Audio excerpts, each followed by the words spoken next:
the New South Wales Aboriginal Men's Four Bowls Carnival, Men's Fours. With me now, as I mentioned earlier, a couple of cousins of mine. We're not only out here to do a podcast, but we're also out here because we've been asked to come as family members for William Trapman, who's my uncle and their dad, who we lost a few years back now, but who done a lot of work with Bowls New South Wales in gaining recognition for Aboriginal bowlers right across the state.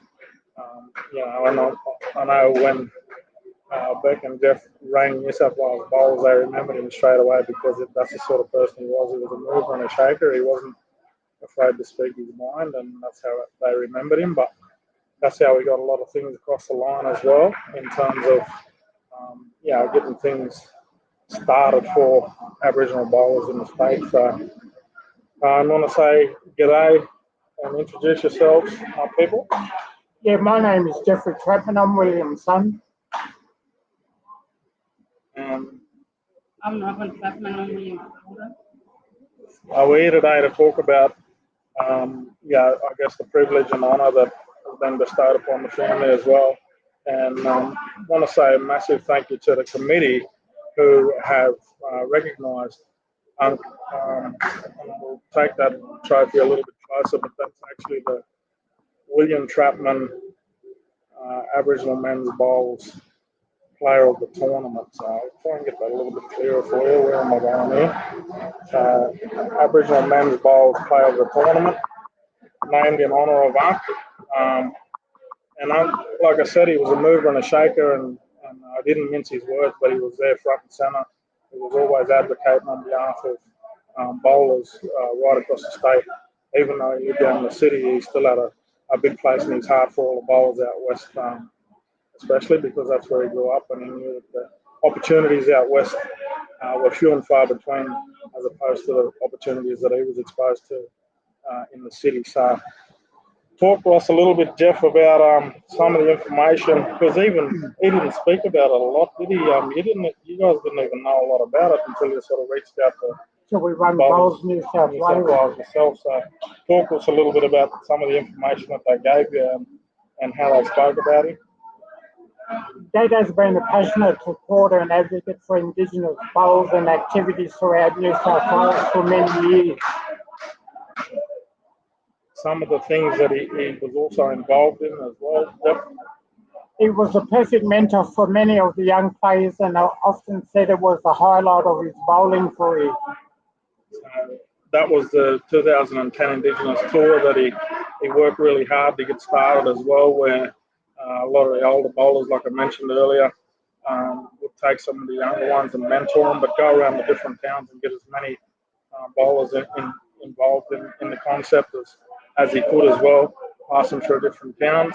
So he was the manager of that tour in 2010, along with a couple of his really good mates who were also inducted in the Indigenous Hall of Fame. And we'll talk a little bit about them a little bit after. But what about some of the other information that you got off Bowls New South Wales and Unc's passions, Jeff? Dad spent in both the city and country throughout the years promoting bowls to many Indigenous athletes of all ages. And that last bit, this was straight from New South Wales Bowls when they did induct Unc as number 5. He worked really hard. He didn't want to go down as they inducted 4 in the inaugural year of 2014. He didn't want to be one of those, so he came in as number 5 in 2015. And their words about Unc was he was a worthy inductee into the inaugural New South Wales Hall of Fame. So inductee number 5. Yeah. Beck, talk to the people a little bit about Unc. He's been gone now. We only sharing stories in the car on the way up here. How upfront he was. Like I said, he didn't mince his words, and Bowls New South Wales recognise that. We live with that day in, day out, family gatherings, but it's something that we miss because he was such a large, larger-than-life character, picked everyone up around him back, eh? Yes, he did. He was passionate for bowls. He loved bowls. That was his dream. Very passionate about his bowls. But what sort of man was he too back? I mean, man, like grandfather, dad. He was a great father. He loved his grandchildren, his great grandchildren. Um, yeah. And Jeff, talk to us a little bit about your knowledge of Unc and his bowls days, because you didn't sort of talk too much about it unless you were there with him. He wasn't sort of following the Skype, but he would always encourage. Like if he was here today, he'd be loud, but he'd be singing out from a couple of rinks away because he saw one of his mates pull off a good shot. So he'd be singing out, and he'd be calling him best black bowler and different things. But it was always banner with Uncle as well. He knew when to have a crack, and he knew when to sort of pull it back and be really respectful. So what about? Yeah, Dad spent most of his bowls career playing throughout New South Wales at different clubs in pennants and championships. I had a lot. I think he played a lot out of Asheville. Did he play a lot out of Yeah, Asheville? Ashfield, Where else? Marrickville. Yeah, West Dubbo. yeah. What's that one? He went home and played a lot. Hey, Yeah, he'd catch a train home on a Friday to play comp on a Saturday from Sydney. So yeah, he just loved bowls. He loved playing with his mates as well. He had a lot of great mates out at the West Dubbo club. So he wanted to go home and play there as well because he'd been playing in a lot of good competitions down in Sydney. And Bob Frog would have been good to get here and sitting down having a yarn too, because I think Bob Frog and his brother, the late great Henry Gordon, played a lot of bowls with Unc as well. And Uncle Henry Gordon is one of the inductees into the Hall of Fame as well for his contribution to Aboriginal bowling across the state. So let's just have a look at the Hall of Fame, and let's just show you the inductees as well. I'm just going to share it for you.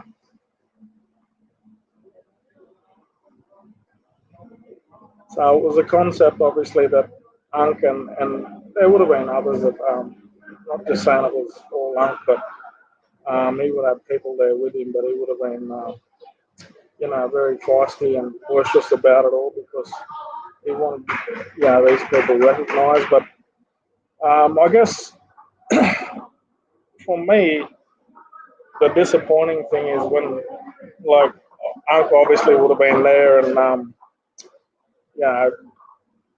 putting the skids on them a little bit. Um, but there only looks like there were uh, 3 years where they inducted players into the Hall of Fame. So Unc's been gone now since what? 2018. So the last um, class, let's call it, of inductees to go through was in 2017. Unc's been gone since 2018, so whilst, everyone's grateful because it's something that is part of his legacy and it'll last forever, but to think that since 2017 as well, there's been no other inductees into the Hall of Fame. Hopefully with tournaments like what we've got in the background here, that'll start to pick up again. And Rod and Mitch and all the bowlers behind us here today will start to, I guess, get on the backs of Bowls New South Wales and start to, push forward some of the more elite, more senior bowlers that have that list of accomplishments, I suppose, and are worthy recipients also to be inducted into the Hall of Fame, because Unc and the other inductees, fought really hard for something like this. To see it sort of fall by the wayside, that's 7 years now, coming up this year where no one's been inducted. I think, we don't want to see it sort of die off, fall by the wayside. So hopefully, yeah, we get other people that can sort of pick it up. Um, Anything else you fellas want to say before we finish it off? So obviously very proud of and grateful for Rod and the committee for honouring us with the Player of the Tournament trophy, so named in his honour. But yeah, anything else you fellas want to say as uncles, kids? I just like to say on behalf of on behalf of Robin, I just like to thank Lawn Bowls for Indigenous Hall of Fame. Anything from here, Jeff, in closing? I just want to say that we're proud of Dad and his achievements in bowls, and yeah, Yeah. And on behalf of the family, yeah, thanks again to Rod, Mitch, and the committee for reaching out a couple of months ago. So they got on the front foot pretty early, and asked questions about Unc and his background and what he's done, and that they wanted to honour him and have a trophy named after him as well. So to have it as a player of the tournament is extra special as well. So thank yous all round, eh? And we might little short one there, just a sort of special one there with the firm. So we'll shut it off there, and then we'll come back a little bit after for the uncles and nephews, eh? Al? The special one behind us here. Rod wants us to capture a little bit of that footage, so we'll get the uncles and nephews in a minute as well, the ties. Thanks.